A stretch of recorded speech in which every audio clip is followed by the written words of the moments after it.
Hi, Michael. Hi, Jeff. How are you? It's so nice to meet you on here. It's weird, right?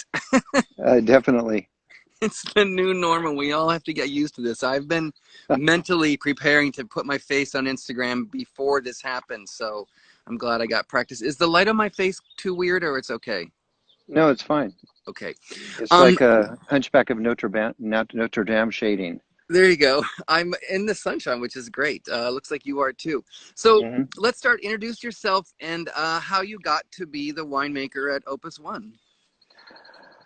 Well, my name is Michael Silacci. I'm from Gilroy, California. I grew up on a dairy 7 miles east of Gilroy, and I didn't know what I wanted to be when I grew up, so I started traveling. And I went through Asia, across to Europe, and the only French I knew was Bon Voyage, and I looked up a French woman who I'd met in Tokyo, in Paris. I looked her up in Paris, and she said, if you want to learn to speak French, eat well, and earn money, you should pick grapes. So I got a job picking grapes, and I fell in love with 2-hour lunches and wine. Now, up until that point, I decided that I wanted to become a kindergarten teacher.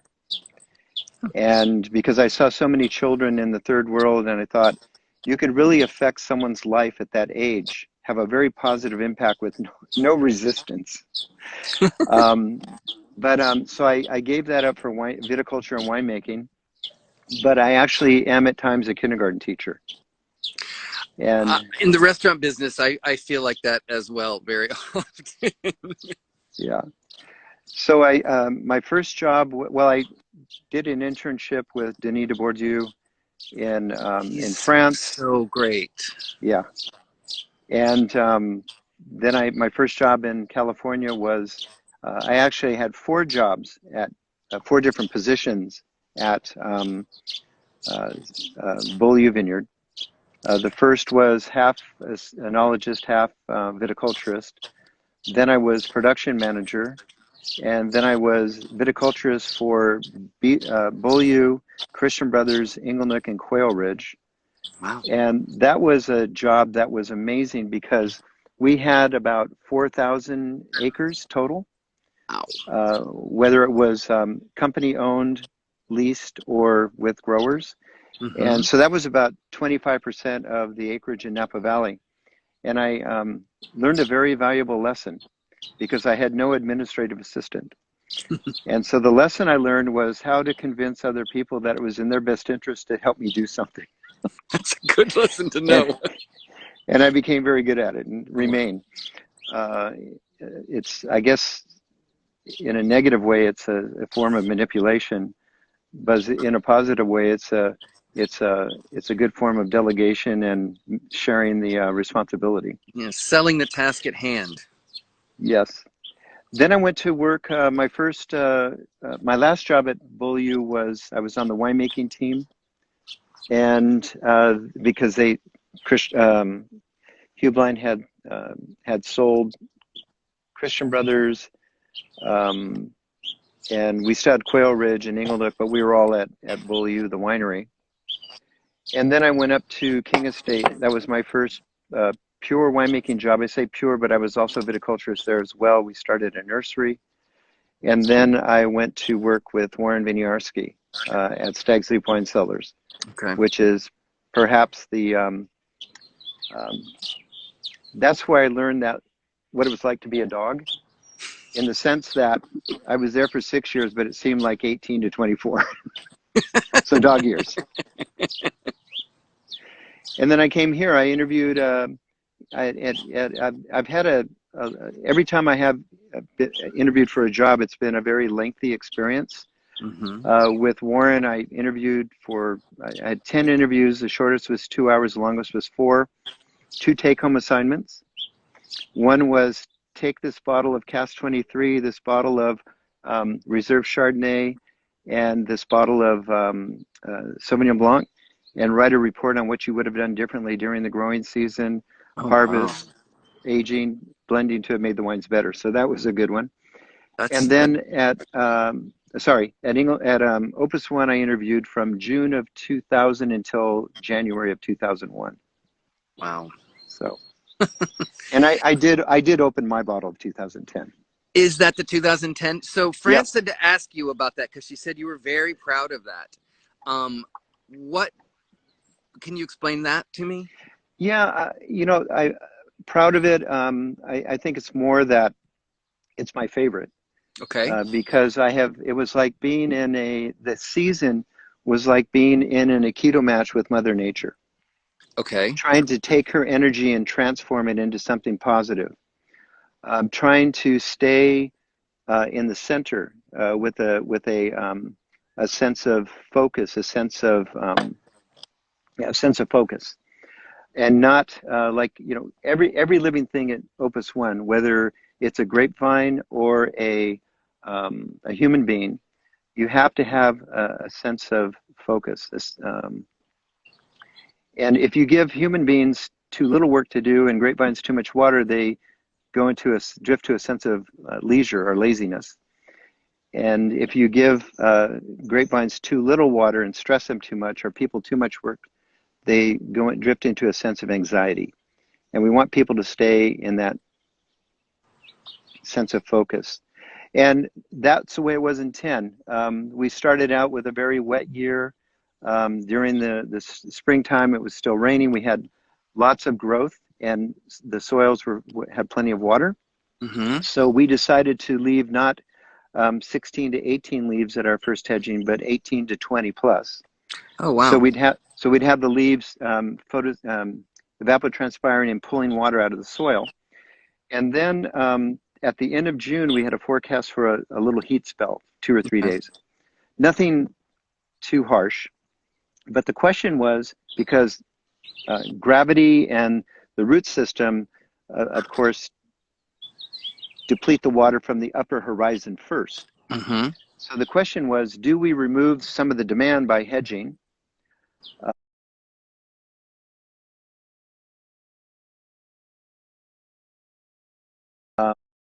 To compensate to allow the vines to be able to handle the heat, Mm-hmm. or do we give the vines some water?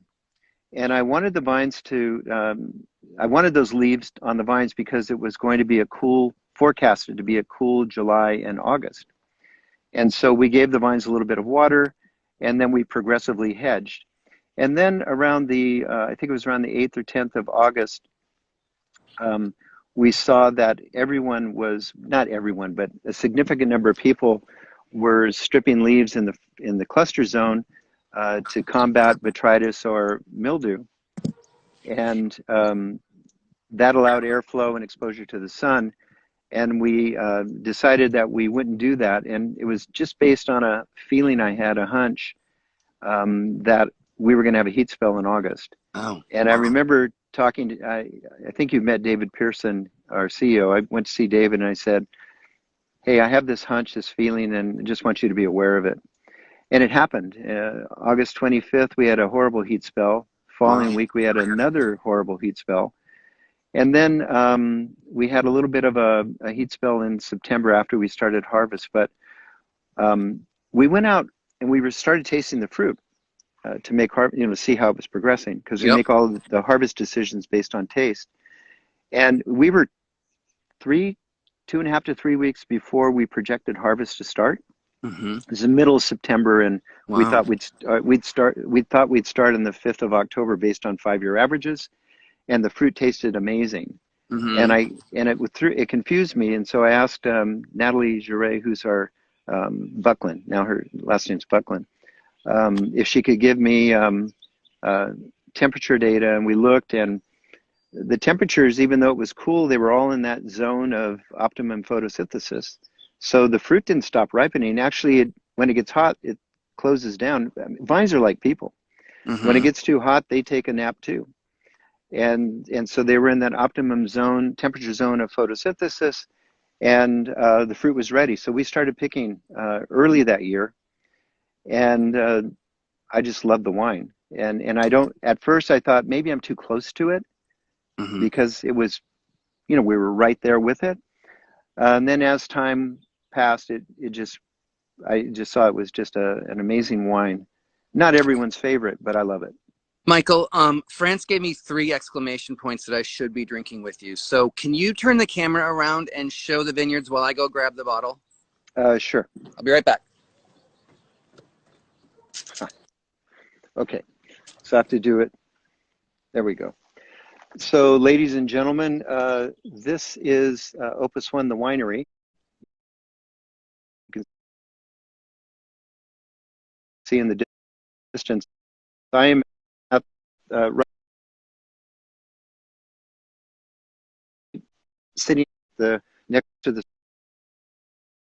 circle of oaks at a bench that we have for breaks. And this is the Napa River back here. And we'll scoot back over here. This vineyard in the foreground is the river, uh,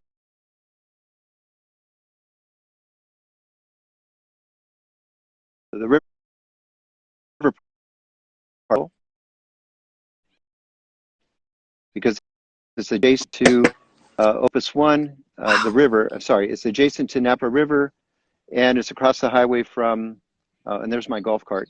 It's across the highway from Mondavi, and we can zoom in here, and across the way, right where that, just at the base of those trees is the highest point of the Tokelon Vineyard. That's 50 acres we own, which is Tokelon North. And then on the other side of the winery, you can see our vineyard shop, and on that side of the driveway is a vineyard, a mirror image of the river parcel. It's 35 acres called Balestra. And then through the winery south about 1 mile is our fourth vineyard, which was actually our first. It's called Tokelon South, and it's 50 acres. Okay. Wow, that's beautiful. And I'm very impressed with your skills. I didn't know you could zoom in and out on this thing. That's fantastic. You know, we experiment all the time, Jeff. So before I'm going to start drinking and tasting, but can you just back up and give us an overview of the history of the estate? Yes, so Baron Philippe and Robert Mondavi met in 1970 in Hawaii because Baron Philippe was seeking out California vintners to see if there was one he would like to create a joint venture with. And when he met Mr. Mondavi, he felt that he was the perfect candidate. And they talked about it then, but they didn't get together again for 8 years. And that's the time period that I'm comfortable with, 7 to 8 years, because it takes about that time to replant a vineyard and get fruit off the vineyard that you can actually use. So in 1970, and why did it take that long? Baron Philippe ended, and I can't remember if it was 30 years, 20 years, or 50 years, but an effort to have Mouton elevated to a first growth from a super second, and that occurred in 1973. Mr. Mondavi built his winery and his first vintage was 1966, so he was getting his business going off the ground. And you know that wineries don't have a quick payback. Right. And so they were both immersed in other objectives. And so in 1978, they got together again in Pauillac and reached an agreement to create a winery that would make a single wine after their vision, which if we come down to basics, the way we interpret it, a classic wine. Classic wines reflect time and place, time being the season. So a warm vintage like 7 is going to be a little bit more fruity. A cool vintage like 11 is going to be a little bit more maybe herbal and have fresh fruit. Okay. Not necessarily ripe fruit. So a peach versus peach jam. And they wanted to this wine to be shared amongst family and friends, which we are promoting. We have now just become friends, and you're drinking my favorite. And the maybe the most important part was to be good stewards, and that's not only good stewards of the land, the place, and the people, making sure that no one's left behind. Everyone is treated fairly. There's lots of trust in communication.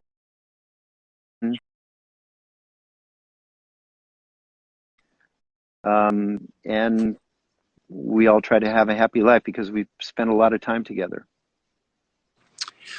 Can I ask a weird question? How would you compare making Cabernet on the Atlantic coast like Bordeaux versus growing Cabernet on the Pacific Ocean? Well, they're both near water. Bordeaux means between waters, or bordering right. waters. On the edge of the water, right? Yeah, Gironde and the river and the ocean. We all have our obstacles. So in Bordeaux, they cannot irrigate, right? And therefore they say irrigation is bad. But they can add sugar if they need to chaptalize. We cannot chaptalize, but we can irrigate. Okay. So we all have our restrictions, and you know, in life, if you have limitations, it allows you to respect those boundaries and work within your limitations, within your boundaries. And as you become very comfortable within your boundaries, they seem to stretch and expand. Now, in Bordeaux, there's a certain amount of a yield that you have to respect. You can't go over a certain amount for your first wine.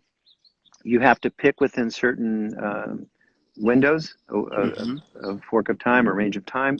So there are a lot more restrictions, a lot more limitations, which could lead to greater creativity. But we have a nice balance, I think, in California, where we have our limitations, but we also are kind of on the edge of America, and are quite creative. So you're a philosopher, and I really enjoy just listening to you. So this because we have some wine experts on here. Brooke Sable just said hi, and Veronique Dose at Chateau Félon Ségur is on here and said hi earlier. For the people that are not such wine intensive people, can you give an overview about why Napa and Napa Cabernet are so special? Basically, it comes down to terroir, which is that little understood or appreciated or really understood term, which encompasses geology, so rocks, paper and scissors. No, rocks, soil, inclination, slopes, climate, weather, plant material, meaning rootstock and varieties, and of course the human element, which holds all of those together. And we spoke a little bit earlier about class. Important that we as winemakers at Opus, well, anyone making a classic wine, we do not leave our fingerprints on the glass, nor do we leave our footprints in the vineyard as viticulturists. It's not that it's a minimalist philosophy, it's just that we are here to facilitate greatness. We are here to facilitate the expression of a place through a grape and through wine. And this happens to be one of the greatest places on earth. I'm getting some and feedback we happen over to here. have, I'm going to close my door. Oh. Sorry, I was just hearing voices over there. I want to make it quiet for you. No problem. I hear voices every now and again myself. So anyway, but we happen to, 70% of our acreage is in the Tokelon vineyard. And that is one of the most historical, special vineyards in the world. I've really had a great career and being able to work in amazing vineyards. George Latour, BB1, Stag's Leap Vineyard, Fay Vineyard, and now Tokelon. And it's like I felt like I was climbing up a ladder. And this is like utopic almost.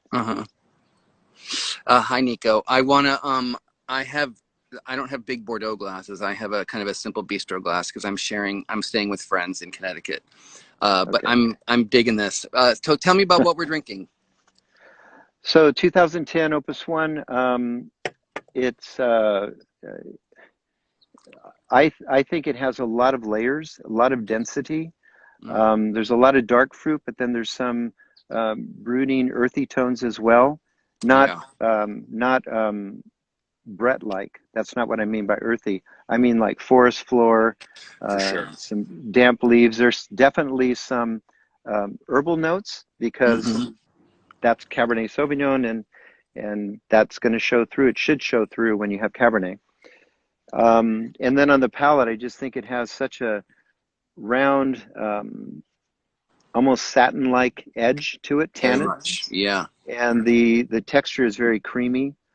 A lot of those same aromas come through as flavors, and I find it quite balanced. Hmm. It's like a teeter-totter with two 5-year-olds of equal weight on both ends.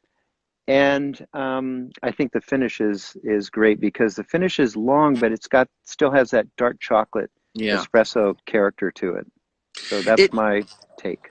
it man for me, a great wine has like a tension in it, and this has that kind of like, oh, what are you gonna get next? And it's kind of that teeter totter, but it's very solid and deep. But there's a tension and a lift in there. When you mentioned the herb, I I hate to ever use the word bitter among non-wine people because it sounds like a bad thing, and that herbal bit and sometimes garrigue to me ends up providing a little bit of that tension and lift, and it just kind of it's a Yeah. little more of a European sensibility than an American palate, but there's just a subtle tension in there of that herbal thing that I just love. You know, bitterness is a funny word, and people take it their own way. We always evaluate the bitterness of a wine, and we want the bitterness of dark chocolate in our wine when we're blending because we know that will. This is kind of funny, but it's like it almost melts away and it adds to the length of the finish. But I don't use the word bitter when I talk about other people's wines anymore because I was at a friend's, we were having a big tasting, and I said his wine had really nice bitterness, but he didn't hear the word nice. He only heard the word bitter. And he told a friend of mine that said my wine was bitter, and it's just like, no, no, no. So I realized, even though I said nice, and I didn't defensively try to explain it, I just said it's a really beautiful, nice bitterness. Right. I don't use it. I only use it for our wines Yeah, I because we're it's looking a for that. is there's a few words I tend to not use as a sommelier at the table, but I did want to bring it up with you. There's a really fascinating cookbook called Bitter, and she talks about in Europe you would burn a fruit tart a little bit, and that burned fruit actually adds another layer and nuance. Someone asked what type of Yeah. toast is on the barrel. It's a medium toast. We have 10 different coopers. Some of them provide us with, one cooper provides us with 4 different types of barrel. Mm-hmm. But basically, um, we think of the coopers and any supplier with whom we work as being a member of our team. And the coopers are allowed to make any decision they want. They make the barrels. All I ask for is that, because we don't cut down trees, we don't make barrels. All I ask is that they use French oak from France, Mm-hmm. that they make a barrel that is like a pedestal upon which we put the wine, that it does not mask the wine. And so there are, every now and again, we'll get some barrels that mask the wine a little bit. They're a little stronger, have a Mm-hmm. bigger, higher impact. And we still use them, but we use them at a lower rate. So it becomes still just a part of the nuance because we want the wood, the fruit, the place to all kind of meld together, to blend together and to be seamless. Mm-hmm. This is again a broad and somewhat basic question, but I like to ask people. People know Napa, people know Opus One, but what makes Opus One stand out and unique? What's unique amongst Napa for Opus One? Well, I think you have to start with the place. It's the vineyards we Mm-hmm. have. And even within because I've made quite a few vineyard designated wines at Stag's Leap Wine Cellars. But when you're blending from different vineyards, I mean, you can even blend within a vineyard a plot because there's variability across every vineyard. And it's that those little pieces that come from outside of that vineyard, or if you can find them within the vineyard, that give a more complete picture of. I think vineyard designated wine, they're authentic, they're pure, and they're fun to make because there's a limit. You can only use fruit from this piece of ground. Mm-hmm. So I think that's the vineyard is the big part. The second is the people. The people that with whom we work are they enjoy what we're doing. They believe in the philosophy that we have. We're blessed with having two incredible founders that had a very pure vision, make one wine. Now, you say, well, what about Overture? It's true, Overture exists to make a better Opus. Pressure of thinking the bulk market because we'll get a fraction of the price. We make the best blend we can for Opus, and then the rest we make a blend for Overture, and whatever remains after that we sell on the bulk market. So I think that philosophy of making just one wine, making a wine that is shared with family and friends, and making sure we leave this place in better condition than we found it. I mean, those principles, who wouldn't want to do that? And that's what makes Opus such a great place, because everyone's so tightly knit here. I think you already answered this with the 2010, but someone asked, what's your favorite vintage of Opus One?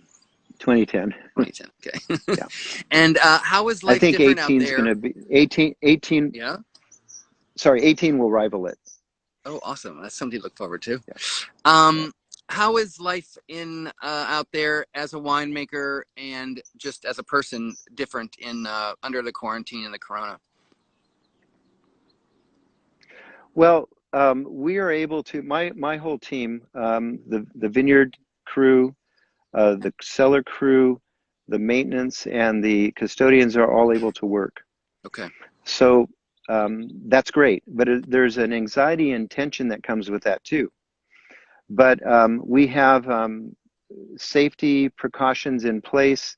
I mean, my mask is in my pocket, but no one breaks the 6-foot barrier. One of the associate winemaker, Amy Baker, has a tape measure out 6 feet from her chair, so no one walks any closer to her than that. Clever. We have ethanol bottles everywhere, signs everywhere. When you enter the door to come to work, wash your hands, respect social distancing, wear your mask. All those things are constantly repeated to us. Yeah. And we also talk about the fact that we have friends, associates, people who live in a parallel universe to us, and that's the restaurant group. And so we try to, I have food delivered, or I pick up food from 4 different restaurants each week. We encourage everyone at the winery on my team to do that as well. We also bring in lunch 1 day a week, comfort food for the teams working, because it's stressful sometimes to be here, and we have to keep that sense of focus. So we try to, and we have Donut Tuesdays, which literally today was a Donut Tuesday because we did have donuts from Buttercream, but last week we had breakfast burritos. Usually it's pastries from Bouchon Bakery, but we're mixing it up now just to keep people engaged and feeling comfortable. Now the rest of the staff is working from home, and they're calling our customers just to keep in touch with them.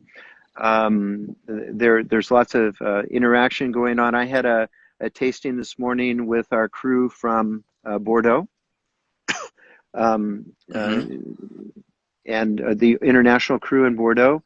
At 9 o'clock this morning, they were having an aperitif with the 2017 Opus One, and just to talk about it because that's our next vintage. Tonight at 6 o'clock Pacific Standard Time, I'll repeat it with our Opus One International group in Asia. So we're trying to, communication and trust is extremely important to us. And that also is a huge factor in our success Yeah. as humans and as a team at Opus. And this is just we're becoming more and more comfortable with a different way of communicating. Yeah. It's changing drastically. I We're I right I, at that. re, I refuse to go to grocery stores anymore, not because I'm fearful of them. If I do go, I wear a mask and gloves, but I'm in the age group where I'm not supposed to be leaving home. Yeah. And so we get, deliveries from or have younger people pick up the groceries. Yeah. Yeah. That's smart. Good for you. Be safe. We're kind of right at the half hour mark where I'm trying to keep them not too long, Okay. but it's been a pleasure chatting with you. But do you have any closing words for people? Any message you want to put out there? I'm talking to people in the vineyards because it's very optimistic to see that you guys are keep it going, the vines keep growing, and just Mother Nature, and it's a vintage to look forward to. But do you have any closing remarks you want to Yeah. say? I mean, all you have to do, you look at the vines and you see the buds were swelling, they broke, and we have new growth. It's springtime, Yeah, and there's hope. You watch a plant and there's hope in plants and exactly. animals and small children It's and true. older people too. Yeah, And I think that we just have to be very grateful that we're safe and sound and healthy, and we need to help those people who are out of work the best we can. yeah. Thank you for that.